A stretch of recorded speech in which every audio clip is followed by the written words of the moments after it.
அக்கரைப்பற்று மாநகர முதல்வராக ஏஎல்எம் அத்தாவுல்லா ஓய்வு பெற்று மேல் நீதிமன்ற நீதிபதி டி.எல். அப்துல் மனாஃப் முன்னிலையில் சத்திய பிரமாணம் செய்து கொண்டார். இதனைத் தொடர்ந்து ஏனைய உறுப்பினர்கள் மாநகர முதல்வர் ஏஎல்எம் அத்தாவுல்லா முன்னிலையில் சத்திய பிரமாணம் செய்து கொண்டனர். இதில் சர்வமத தலைவர்களும் கலந்து கொண்டனர்.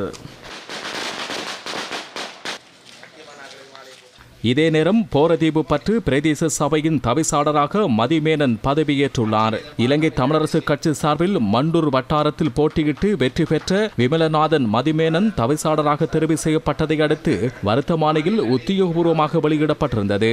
வெல்லாவளியில் அமைந்துள்ள பிரதேச சபைக்கு சென்று தனது கடமைகளை பொறுப்பேற்றுக் கொண்டார். இலங்கை தமிழரசு கட்சி வவுனியாவில் உள்ளூராட்சி மன்றங்களுக்கு தெரிவு செய்யப்பட்ட உறுப்பினர்களின் சத்திய பிரமாண நிகழ்வு வவுனியா குருமன்காட்டில் இடம்பெற்றது. தமிழரசு கட்சியின் தலைவர் சி.வி.கே. சிவஞானம், செயலாளர் எம்.ஏ. சுமந்திரன், பாராளுமன்ற உறுப்பினர் ப. சத்தியலிங்கம் ஆகியோர் முன்னிலையில் சத்திய பிரமாண நிகழ்வு இடம்பெற்றது.